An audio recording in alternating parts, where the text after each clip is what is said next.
So there's a lot of concern, a lot of founders, a lot of marketers have, a lot of people in the tech world have about where things are going with AI in terms of search and content and marketing.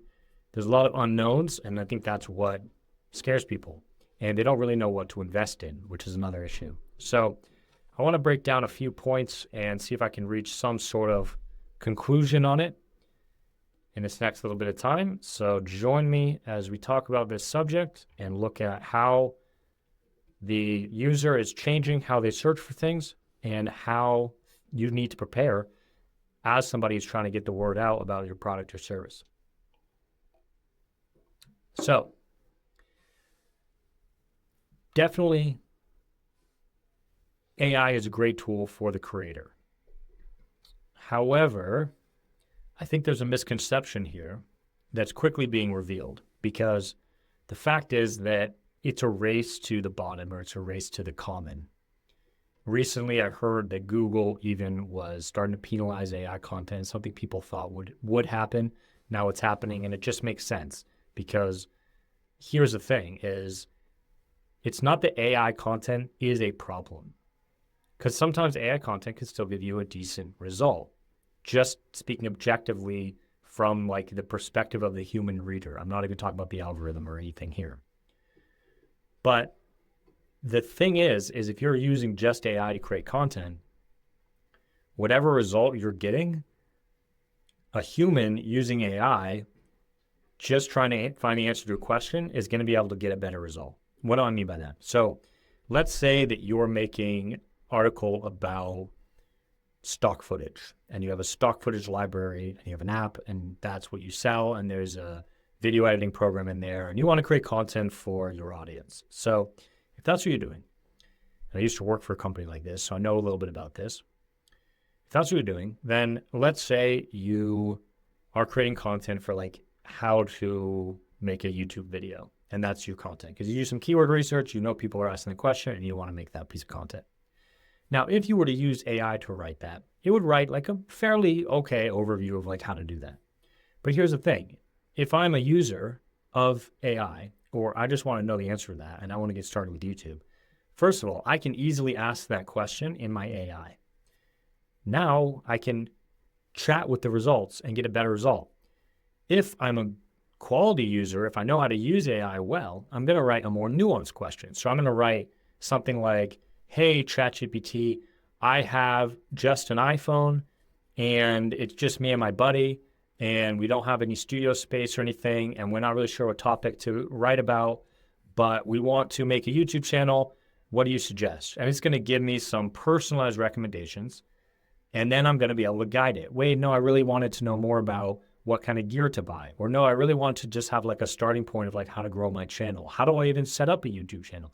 I'm going to do this whole interactive experience. And so what would be the value of going to Google and typing in a search, how to start a YouTube channel, and then finding like the top hit on that and reading it if that article's just been generated by AI? It doesn't make any sense. And so I think Google's realizing that. And so that's why they're penalizing AI content. It's not because the content itself is bad.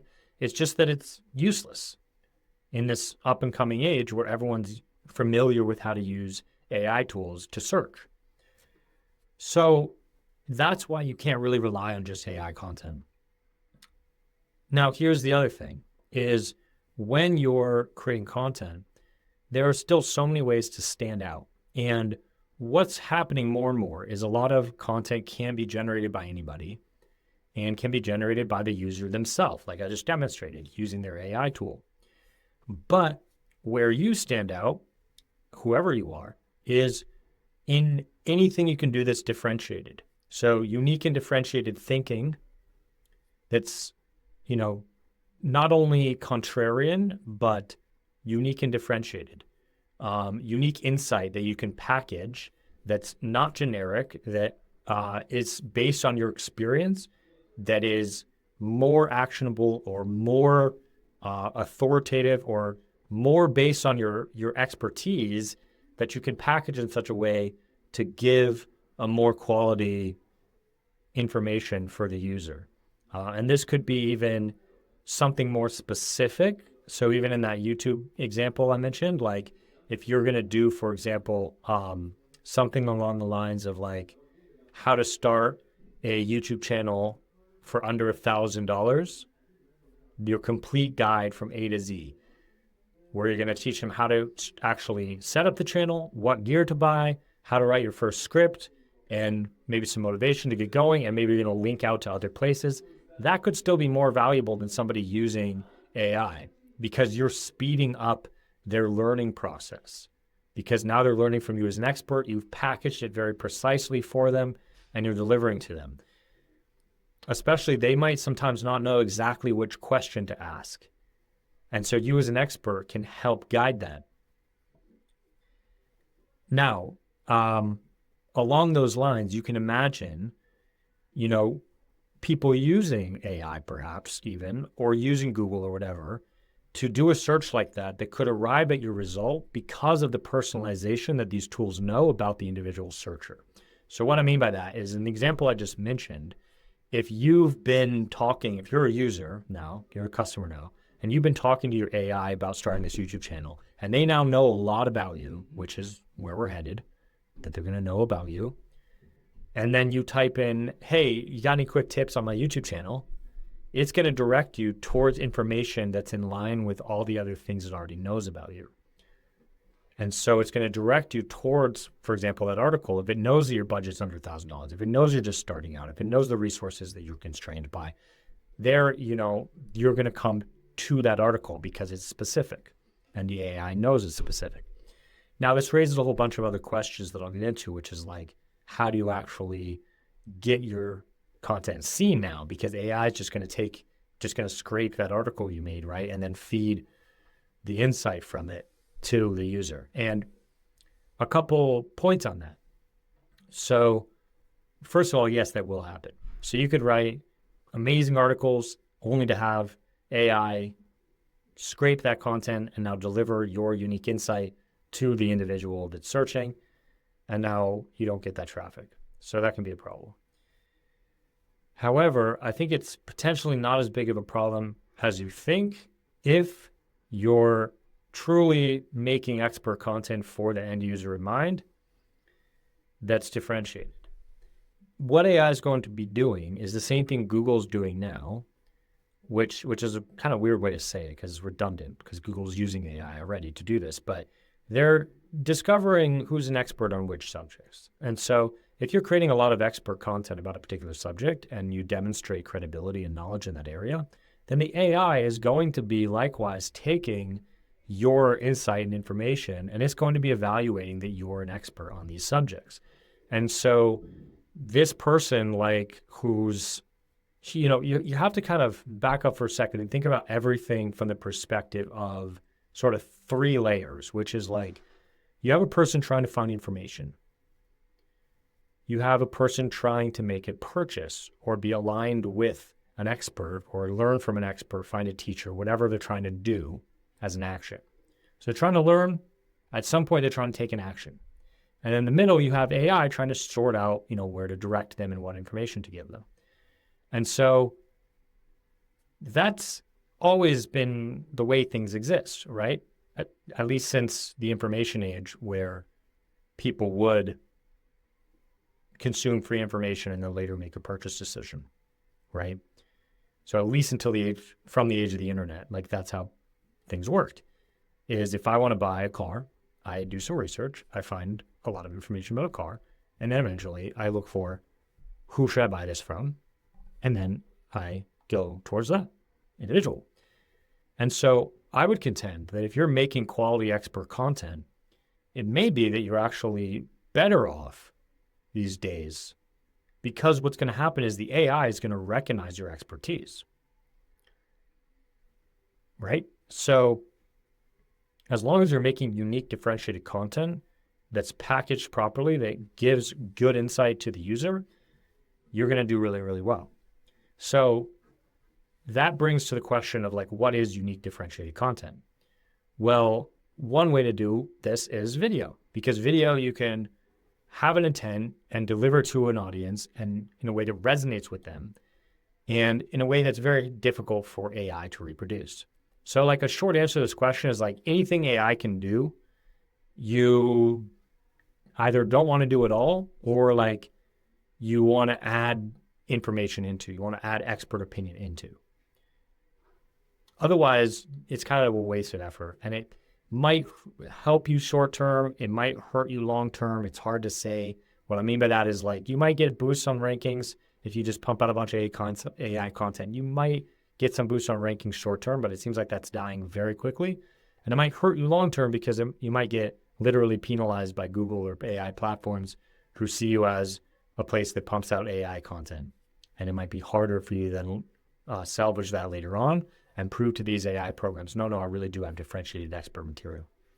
So, you can weigh those risks and rewards.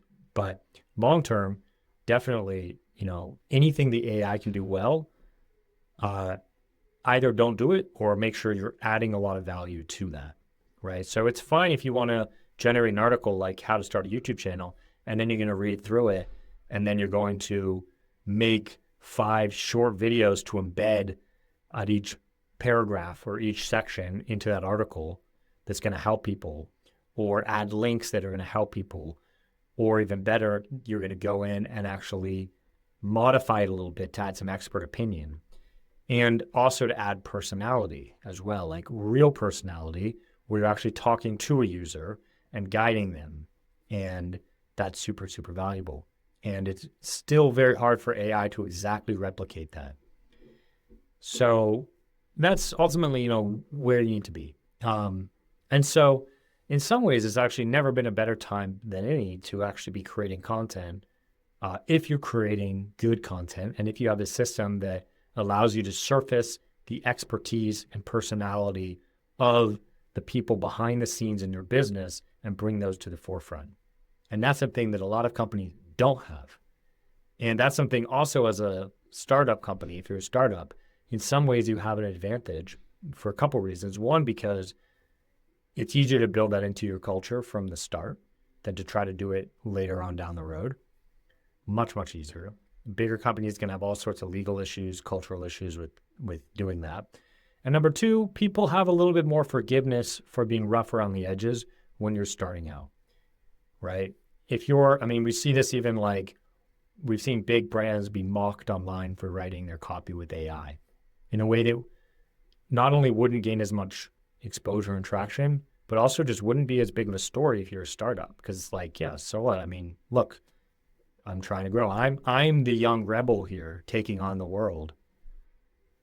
I'm not held to the standard of the existing institutions. So you definitely have an advantage, I think, as a startup in approaching. So again, get comfortable on video, make sure you bring expertise information in. And as you build your teams, make sure you're building a culture of sharing expertise and develop systems to bring that expertise out. And there's a lot of ways that you can use AI to enhance the writing side, the creative writing side of the output that you need to have, while using the expert insights of the experts on your team. So that's another thing that I would really recommend. And the end result of all of this is that you're going to connect more strongly with your audience, who's looking for expert content. Not always a top of funnel. When I'm doing my basic initial research, I might just want to know like something the AI can tell me. But as I get further into the buying process, I want to know, in that stock footage example, now I'm trying to think through like, okay, I don't really know like how to make a good video with stock footage. Like, how do I do that? I could ask AI, but it's going to be like really challenging for me to even know like the right questions to ask. But if I find a guide who's maybe has videos online that show me that, has well-written article that guide me through the way to think about this, that show me examples, that link me to other materials, then that's going to be a resource I'm going to heavily lean on. And especially as I get overwhelmed with information, with AI and with all the content that's being churned out, once I find that guide, I'm going to really stick to it. And so be that guide, right? Be the guide. That's what I would say. Be the guide, show up generously for your audience, And I believe you'll get at least as rewarded as formerly, if not more rewarded than you would have creating content. And it's easier now because of AI. It still is easier, even to create that expert content if you do it the right way.